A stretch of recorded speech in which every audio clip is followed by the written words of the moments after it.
The military is going to be so strong in this country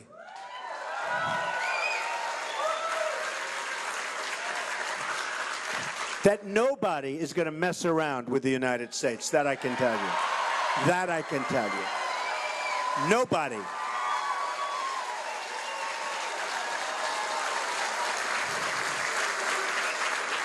You know, over the last few weeks, Jeb Bush, in favor of Common Core, weak on immigration, not good on military.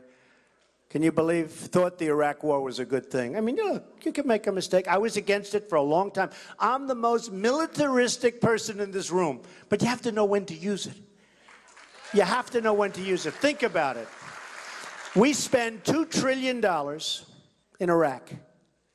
And by the way, China's taking out a lot of the oil, just so you understand. ISIS may have it, and Iran may have it, but China's taking out a lot of the oil. Can you imagine? We never do anything right with China. We spend $2 trillion, thousands of lives of great people, mostly great, young, beautiful people, wounded warriors who I love all over the place, all over the place. Not treated properly, by the way. And we have nothing. And Iran is taking over Iraq. And the parts that they want to give up, they're giving oil to ISIS.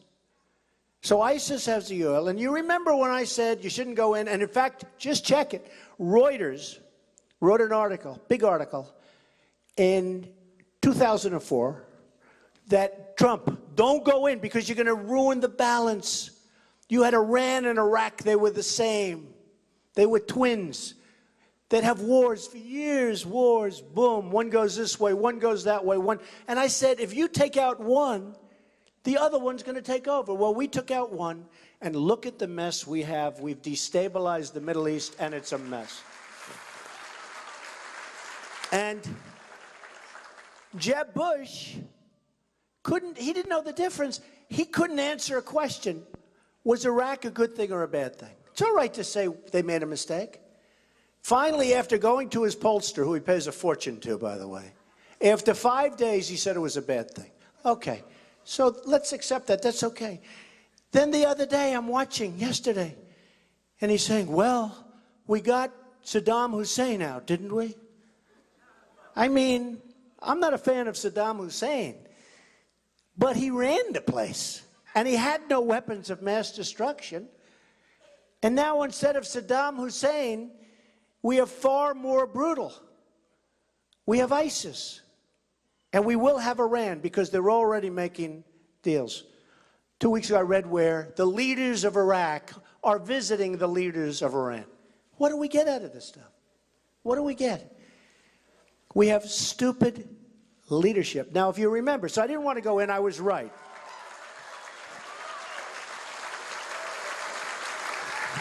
I didn't want to go in, I was right. But then we were in. And it was bad. And there were still bombings, but it was bad. But we're in. At some point, we have to go out, right? I mean, we can't stay there forever. We have to rebuild this country. We have to rebuild our country. You know, we have to. Our bridges are falling apart. Our roads are a mess. Our schools, our highways, everything. It's a mess.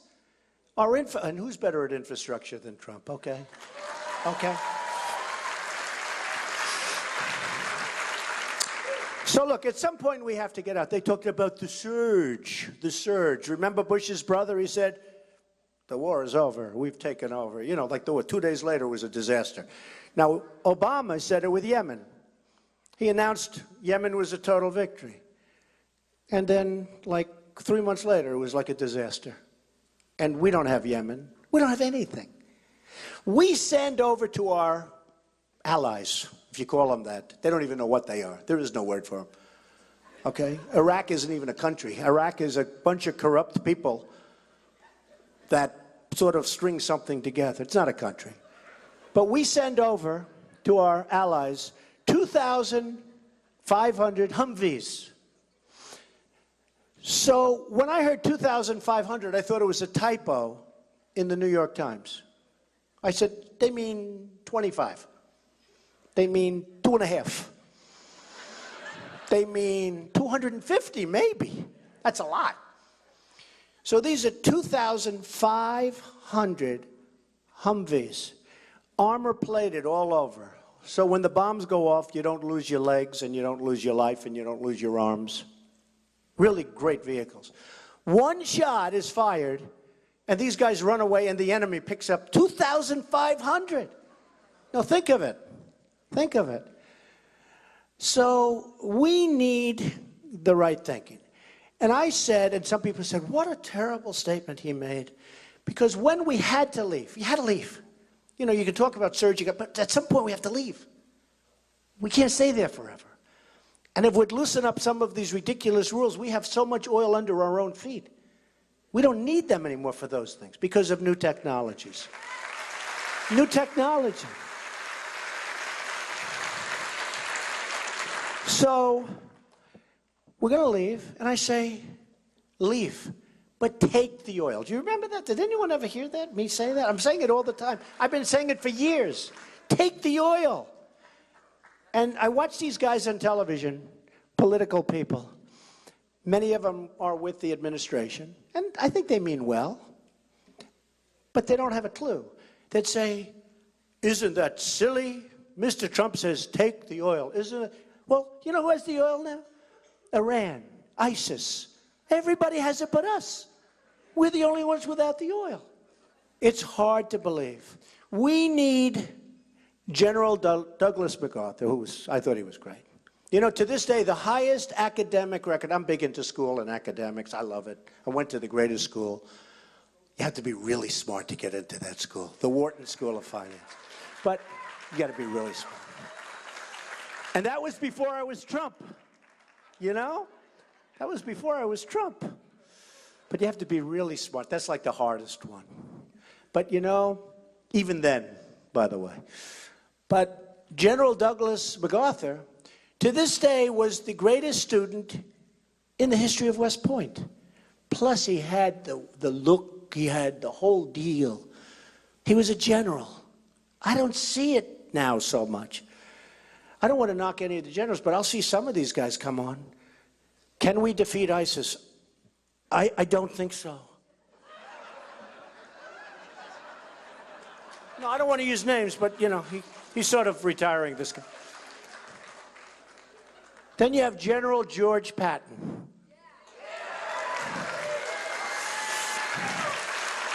So, do you think General Patton, when President Obama, remember not so long ago, he said we're going to attack a certain city? And he said, in 2 weeks, we're going to attack this city, and we're going to attack it from the front. And we're going to use drones, and we're going to use this. Now, in the meantime, the enemy's saying, bing, bing, and it was brutal. It turned out to be a brutal situation. And I said, you know, that's great. That's camouflage. What a smart thing he's doing. Because he's probably going to do the opposite. Well, in 2 weeks, we attacked. We attacked from the... It was the craziest thing I've ever seen. And it was a terrible, you know, something that should have taken 24 hours was like months. And I said, I wonder what General MacArthur and General Patton, just to name two of the great ones, are doing right now in their grave. You know what they're doing? Spinning. They're spinning. So we have such a great country, but we've gone down so far. China yesterday, I'm big for the world of financial. And I tell you what, CNN did a poll. And I was through the roof on the economy. I was like really high. I have to be exactly accurate because otherwise they'll have a front page story that Donald Trump gave false. But I mean, I was many times number 2. I was through the roof on leadership. That's a pretty important subject, right? Leadership.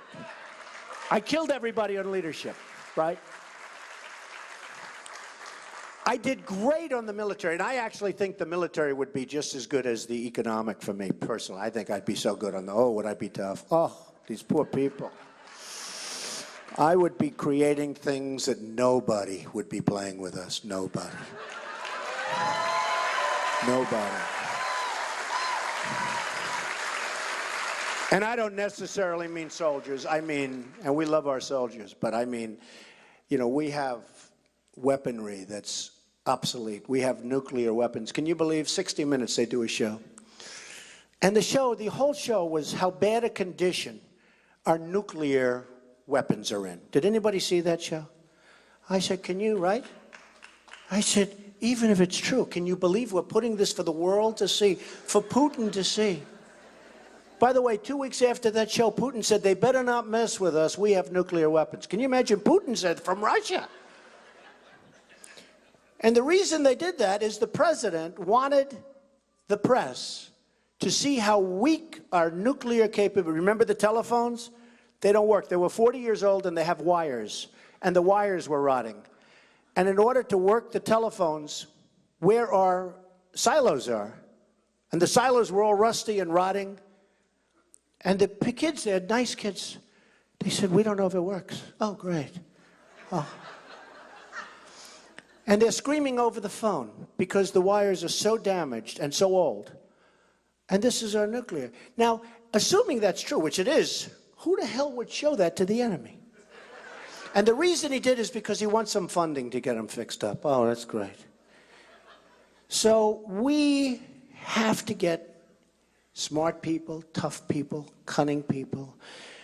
China, you probably read, some of you aren't into this, but basically yesterday they did the largest devaluation in the history of China. Now they think the history, but they actually say only in the last 2 decades. Oh, okay, now I feel much better. Some people said in history, but they actually brought it down to 2 decades. In other words, 20 years. Okay, okay.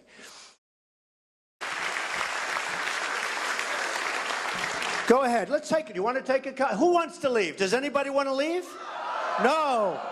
I have all night. Let's take a couple of questions. Go ahead. Go ahead. You're right. Right. Good question. Yes, sir. Go ahead.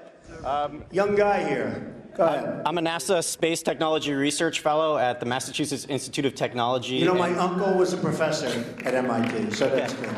So I'm in a joint program, MIT and Harvard Medical School, and I'm actually a graduate of Winnicott High School. Pretty smart guy, huh? Good. Go ahead. When you announced that you were going to run for president, you said that America needs victories again. Right. We have no victories. Do we have victories? You know, when do we beat somebody in trade? We don't beat anybody. So in my industry, the biggest we're going to have so many victories. We're going to have so many victories, they're going to be pouring out of your Harvard-educated ears. You watch. Go ahead. So in my industry, one of our biggest victories was putting a man on the moon. Yeah. What do you think about putting humans on Mars? Honestly, I think it's wonderful. I want to rebuild our infrastructure first, okay? I think it's wonderful. Go ahead. Yeah? Go ahead. Wait for that mic. Go ahead. Come on. Let's get with it here. All right, just shout. Go ahead. Go ahead.